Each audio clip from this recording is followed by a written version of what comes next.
named Ezekiel.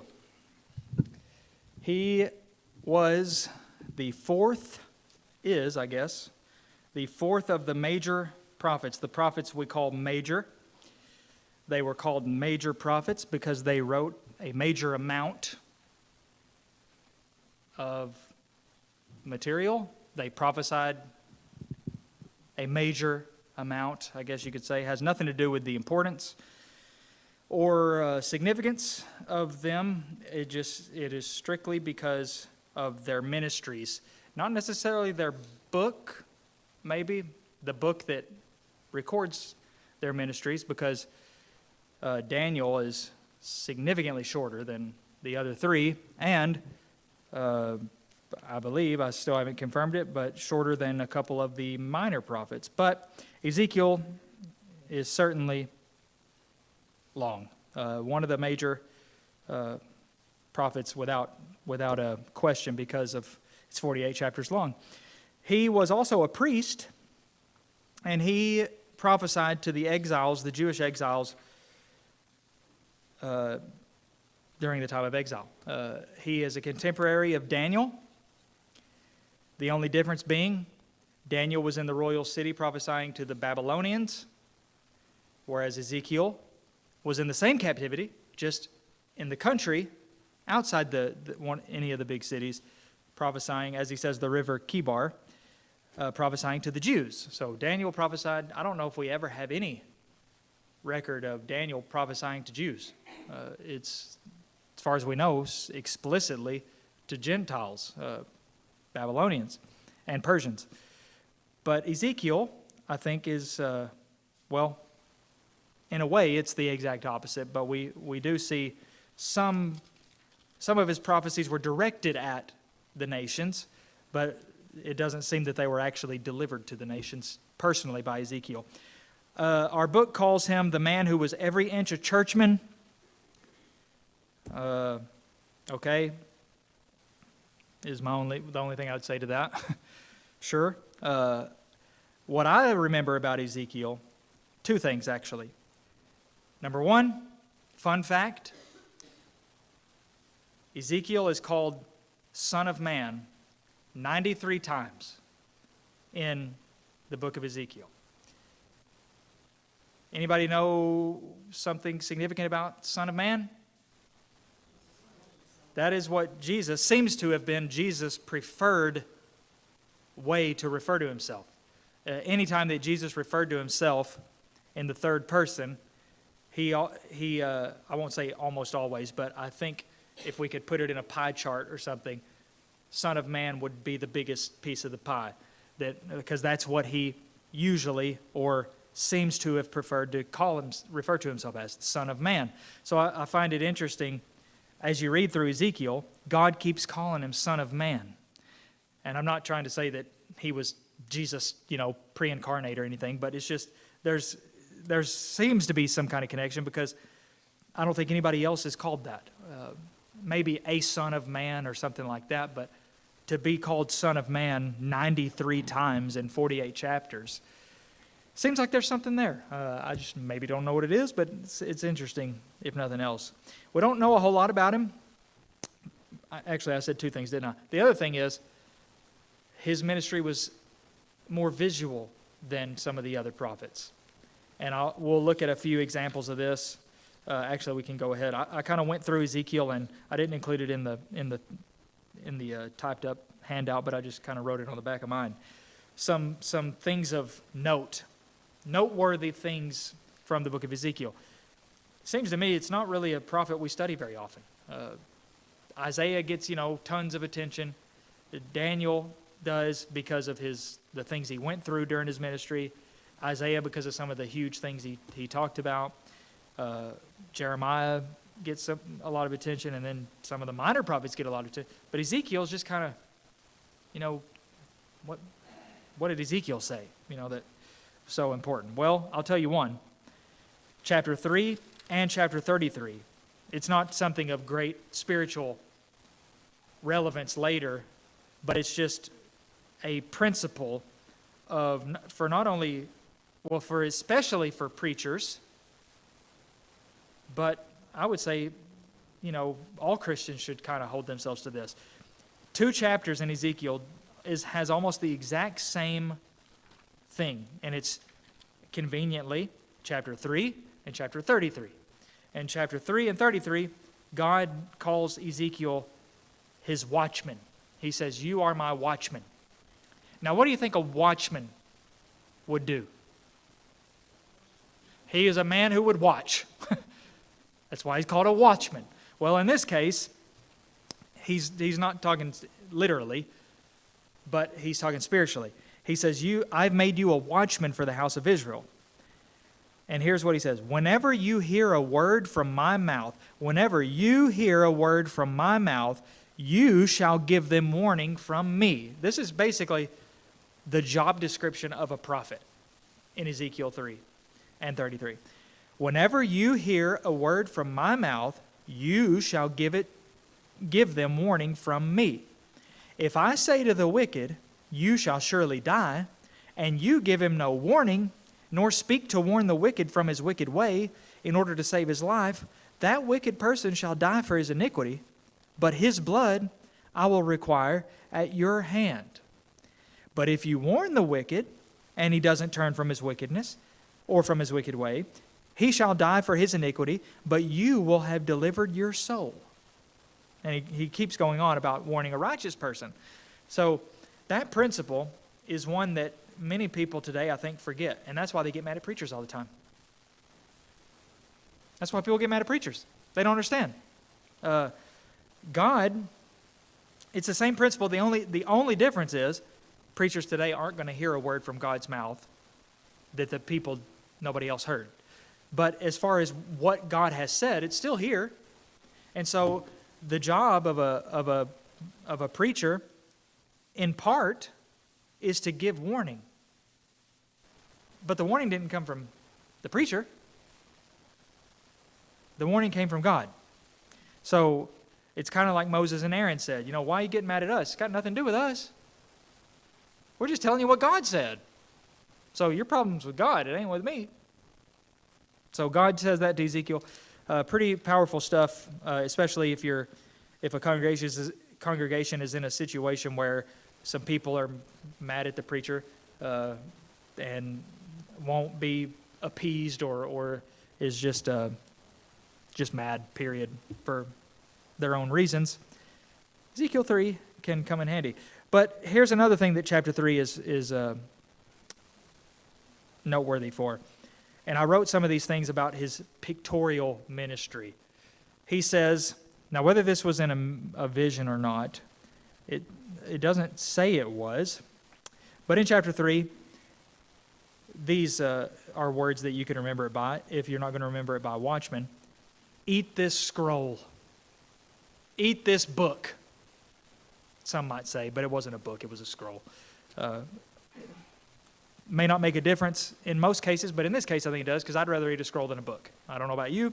Scroll sounds a lot easier to eat. But he says, so I opened my mouth and he gave me this scroll to eat. And he says, then I ate it. And it was in my mouth as sweet as honey.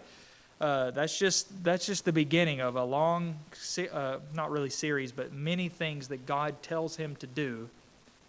In this case, I don't think he didn't say to do it in front of people, but some of these other ones he does. Okay, so chapter 4, he says, here's what I want you to do.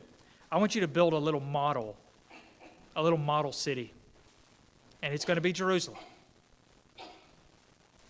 And I want you to put siege works against it, build a siege wall against it, cast up a mound against it. So he's basically making a little model of the city of Jerusalem and not really reenacting, but he's enacting what's going to happen or what has happened or what will happen to Jerusalem. This obviously would have to be before it had been destroyed, after some of them had been taken, but before it had been destroyed. Yeah, Dean?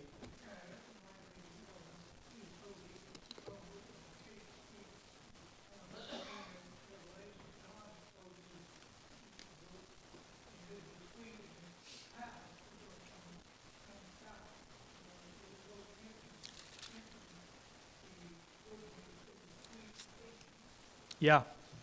So some similarity there, reference there.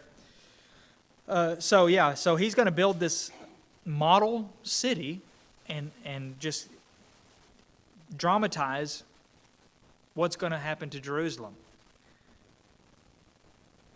I find that interesting because he could have just said, I want you to go and tell the people Jerusalem's going to be besieged and destroyed. But he didn't say to do that. He said, build this model city as a visual aid to demonstrate it. These are the kinds of things that make Ezekiel's ministry unique to some of the other prophets. Chapter 5, he says, take a sharp sword and use it as a barber's razor and basically, shave your head and your beard with it. Take balances for weighing and divide the hair.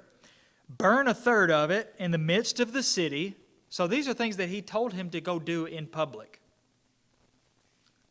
So you can imagine what some of the people would have thought.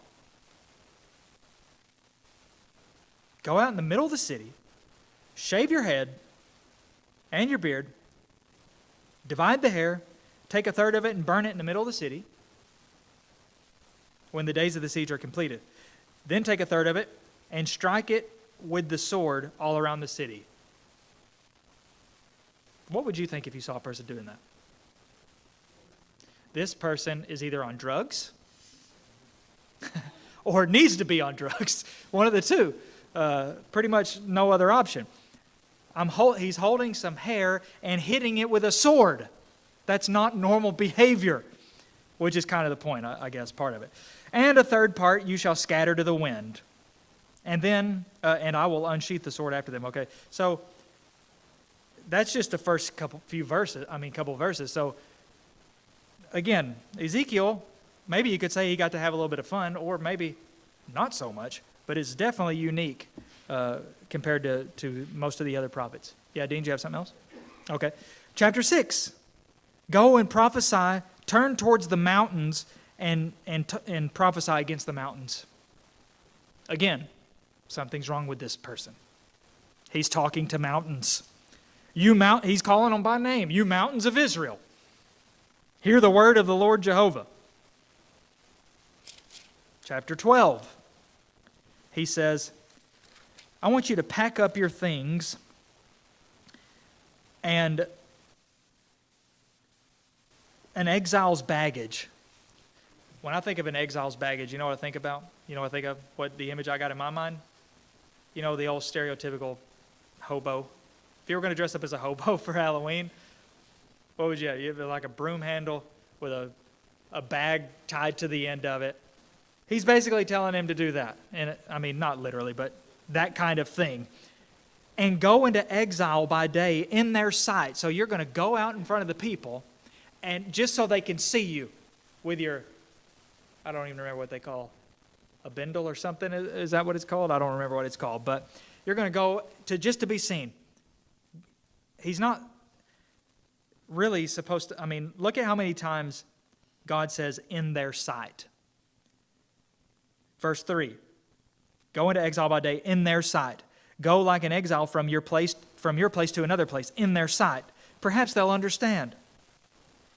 You shall bring out your baggage by day in their sight, as baggage for exile, and you shall go out yourself at evening in their sight. Verse 5, in their sight, dig through the wall, bring your baggage out through it. In their sight, you shall lift the baggage upon your shoulder. Pretty specific stuff. And all of it was supposed to be in the sight of the people. That's a lot of work. It's a lot harder than just telling them something. But God wanted him to do it this way for a reason. Chapter 18 then. The soul, this isn't one of those visual aid type things, but it's a significant. The soul of the one who sins shall die. And that's it. You don't get, it's sort of a retelling it or reiterating of, you don't get punished for something that somebody else did, including your father or mother. Same the other way around. Fathers, you don't get punished. You're not going to die or be punished for the sins of your children. But the soul of the one who sins will die. That's the one who gets punished. That is what anybody would call fair and the way it ought to be, and that is the way that God said it ought to be. Chapter 21, he says, now we're getting back to some fun stuff. Not really fun, but in this case, set your face toward Jerusalem, preach against the sanctuaries. Oh wait, it's not that first part. It's, as for you, son of man, verse 6, groan with breaking heart and bitter grief, groan before their eyes. So don't just be sad. I want you to go in front of the people and start groaning and moaning and bitterness. Like somebody that's grieving. Severely grieving. Not just I miss them, but like you might see at a funeral of a tragic, he's supposed to go out and do this. And look, the point was, they're going to say, what's his problem? That's a very loose paraphrase. And he'll say, it's because of the news that it's coming. Every heart will melt. All hands will be...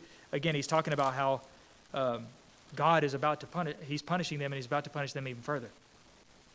But instead of just telling them that, he was to put on this almost like a show. Chapter 24, write down this date, and this date will be the day of the siege. Not as flashy as some of the other ones, but still something that he physically told him to do. Also in chapter 24, his wife dies. And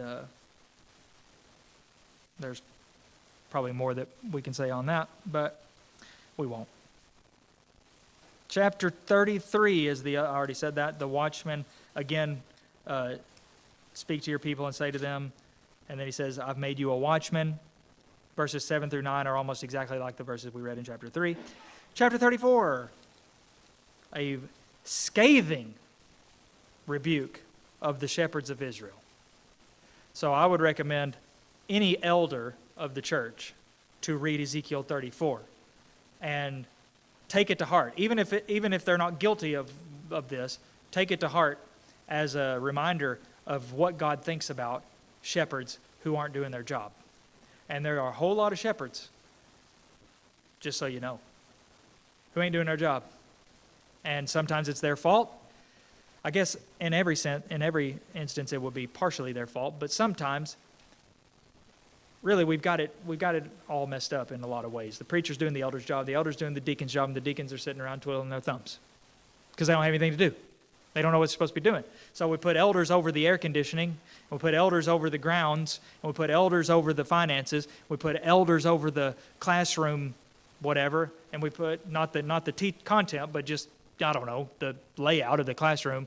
I'm just trying to think of things, what color the pews are and all this kind of stuff. When the elders shouldn't have anything to do with what the elders are doing, including the finances, in my opinion, by the way. That's what deacons are for. Elders are supposed to be looking out for the spiritual well-being of the congregation. If it ain't spiritual, it shouldn't be what the elders are dealing with. Of course, that's when everything's ideal. We don't have deacons, for instance, so we could still have men who do some of the things that deacons might do, but at the same time, it's only natural that the elders and the preacher are going to end up doing some of the things that the deacons would do. And, there's nothing wrong with that. It's not ideal, but whenever that's all you have, that's all you have. So, but in congregations that have deacons, the shepherds have no excuse but to do shepherd's work. They should be shepherding. And Ezekiel 34, like I said, is a scathing rebuke of shepherds who aren't doing that. Yeah, Dean?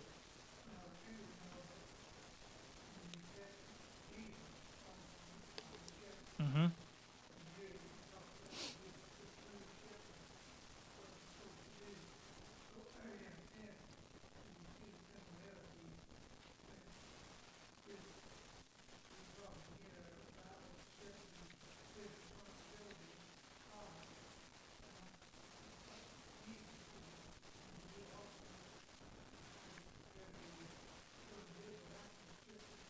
Mm-hmm.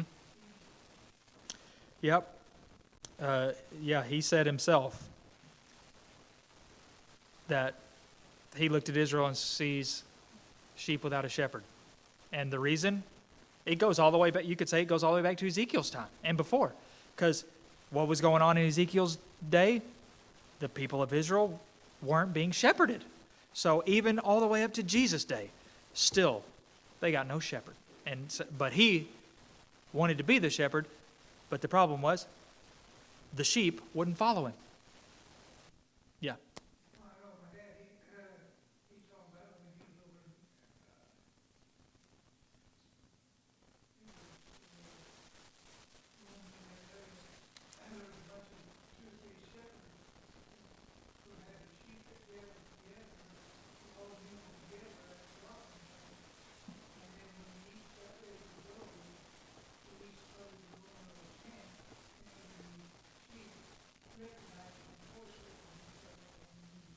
Mm-hmm.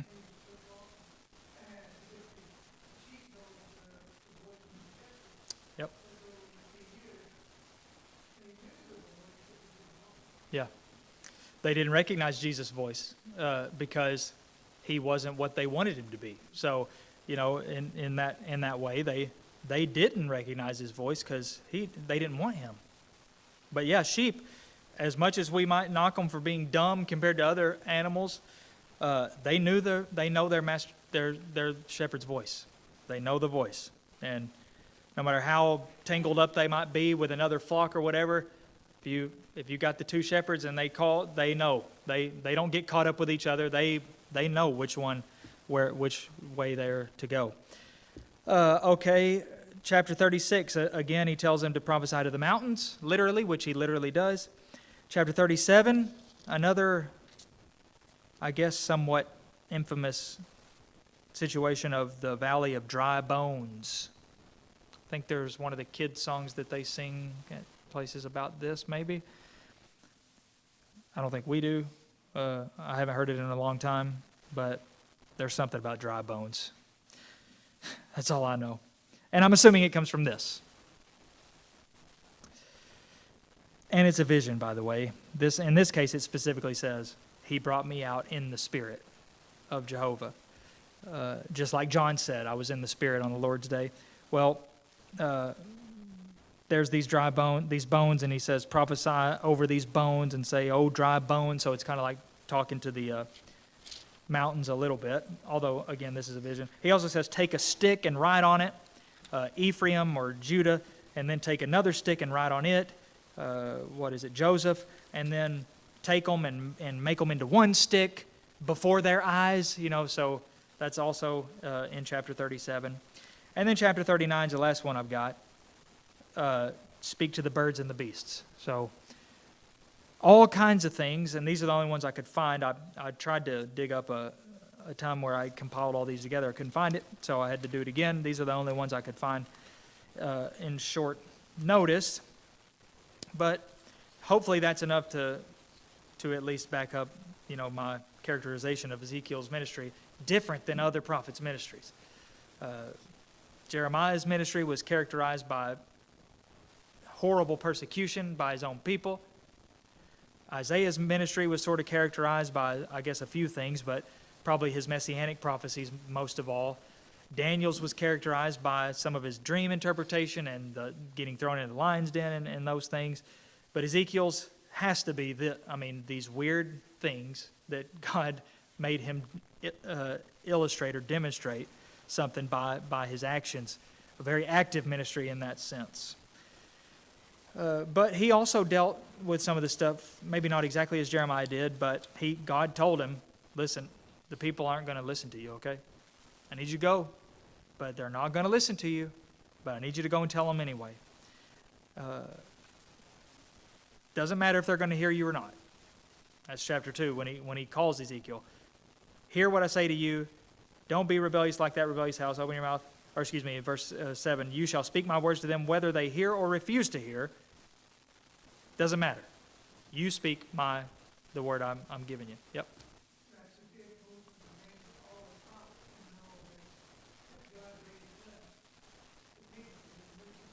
Mm-hmm.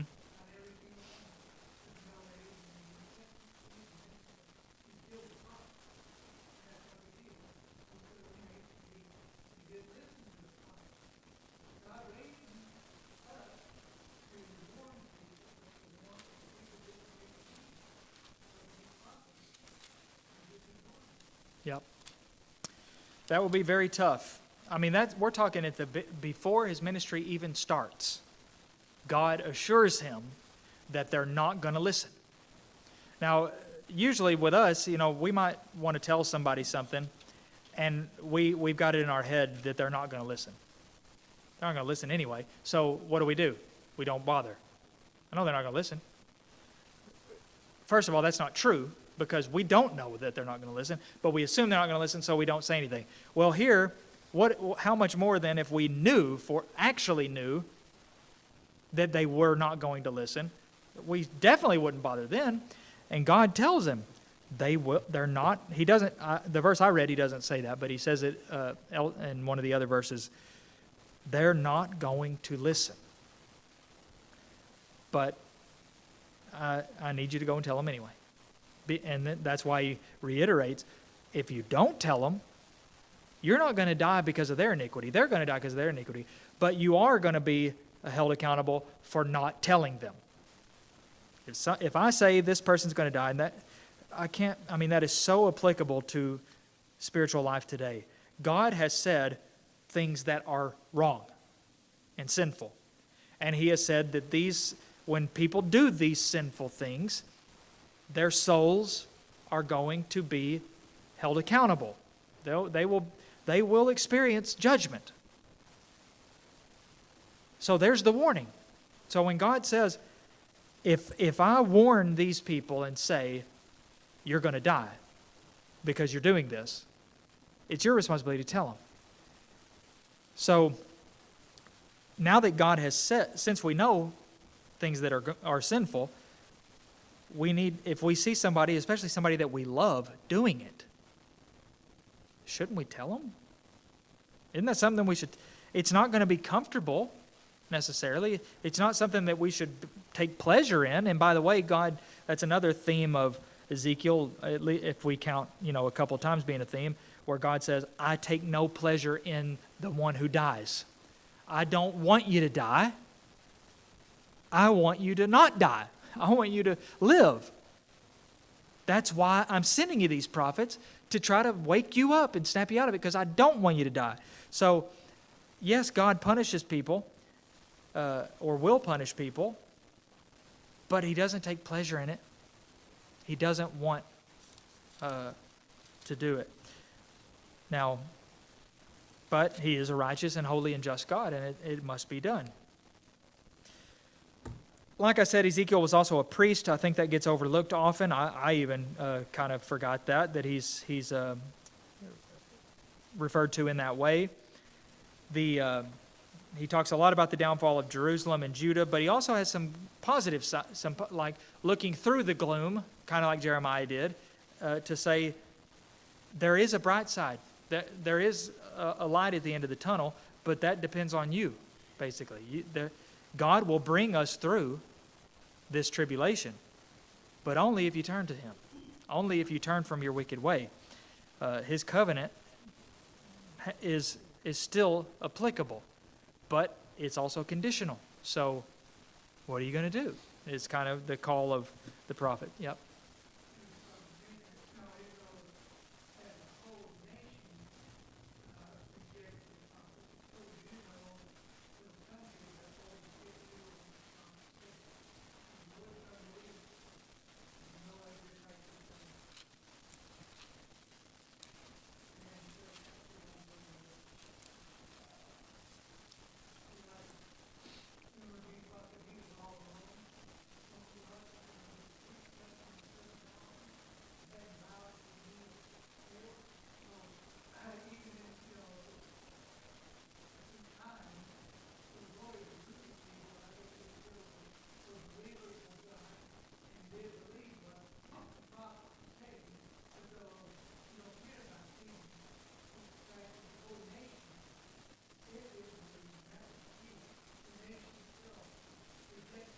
Yep. We are led to believe that there were always some who still were holding to the promises of God in the correct way, in the proper way, holding to the laws of God, still were were following God's, not just his commands, but his promises, and not changing them or thinking of them differently, actually faithful people. The problem is they hardly ever show up in the text, because in the big picture, most of them weren't. Most of them were corrupt and rebellious. And, I mean, if we don't see that in the ministries of the prophets, I don't know what we could see in there, because that is a huge portion of it. This is a rebellious people, and you need to stop what you're doing. Stop doing this. We're being punished.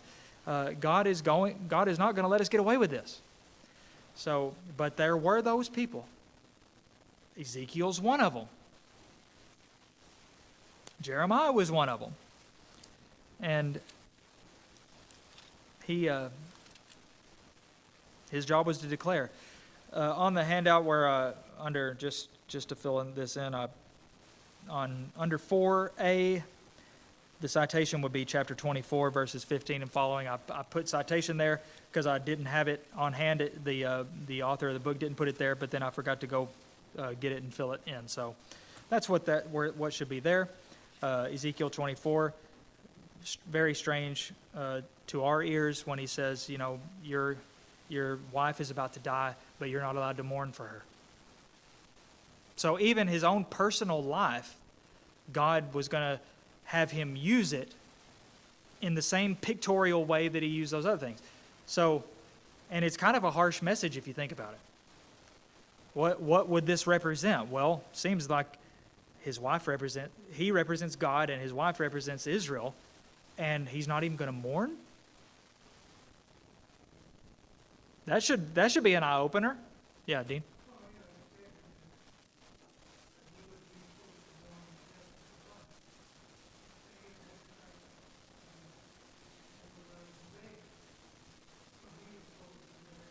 Yeah. Yeah, the same message there, I think. And not the same message. Well, I guess it is kind of the same message. Hosea would represent God, and the harlot would represent Israel. She was a harlot, and he's calling them a harlot. Pop quiz, what was her name? Anybody remember? Lovely, beautiful name. Hosea's wife.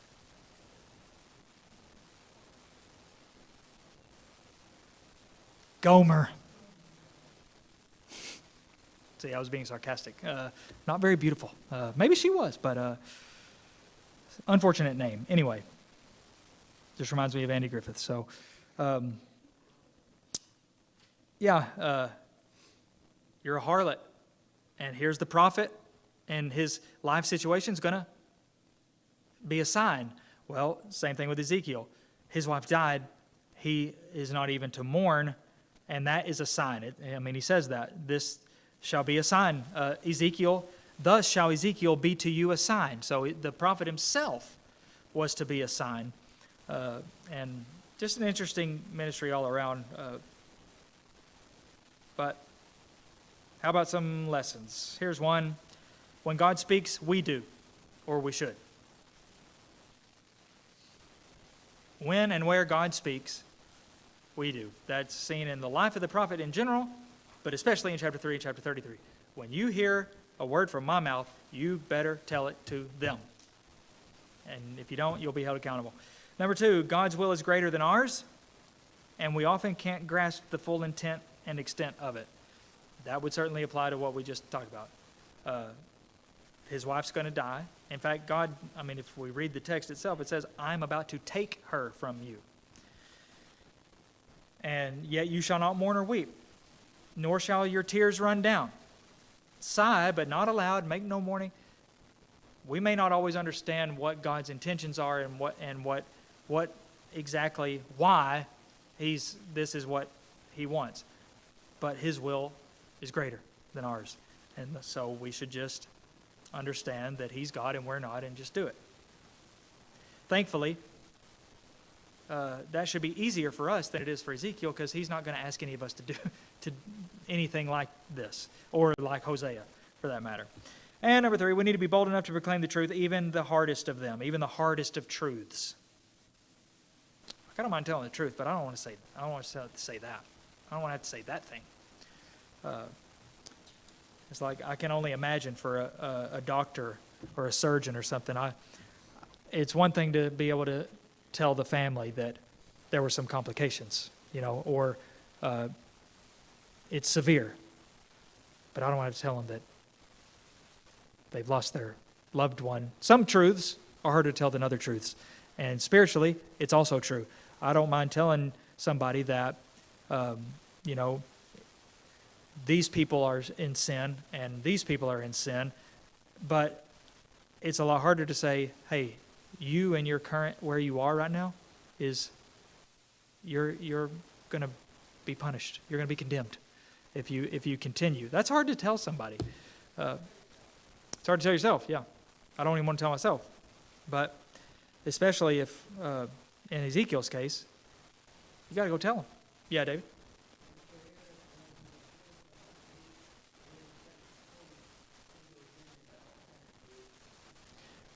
In Ezekiel, as I always said, kind of like this morning, we talked about all the gates. Now, East Gate, North Gate, South Gate. Yeah, so these would be the temple gates that we talked about earlier. This morning we talked about the gates of the wall. If you weren't here, it doesn't make any sense, so sorry, but we get it. So, actually, I think everybody was here except you and whoever was, and Carson and Reagan and the kids. Yeah, so sorry to you, handful. We talked about some gates this morning in Nehemiah chapter 12. Yeah. All these gates being talked about and how it's kind of hard to follow if you don't, know where the gates are and such. But so yeah, we need to be bold enough to proclaim the truth, and that doesn't mean we need to, rile ourselves up to go and just condemn everybody, on the street corner. That's a stereotypical thing that is not a good look. It's not a good thing, and it never has a good outcome. I would venture to say that there has never been a single person converted to Christ from a street corner preacher. Now, I might be wrong. I hope I am wrong, but it will be very, very rare. But I feel like sometimes that's the image people have in their minds of evangelism. Well, I just have to go out there and start talking about Jesus and whoever listens will listen. No, because I'm with people every day. There are people that I know and that I have connections with and that I maybe work with, or, those are the people I need to pursue. Dean, do you have something else?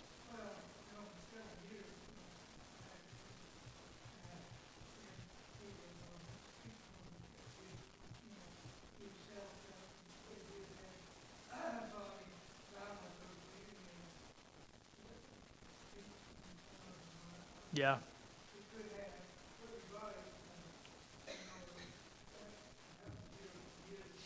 Yeah. Yeah, in a time where there would be more people walking by, than instead of driving by.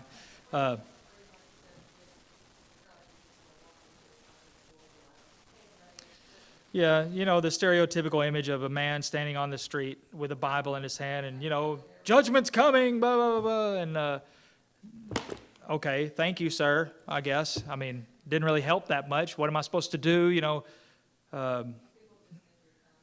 Yeah, and people will think you're crazy. I mean, that is the thing that people will take from that. They won't take from that, oh, judgment's coming. Oh, I better get my life right. No, they'll take from that, what a freak, what a weirdo, standing there just saying that stuff. So, yeah, I wouldn't recommend that. But I would recommend trying to plant those seeds with the people that we come across every day, or maybe not even every day, but regularly. Try to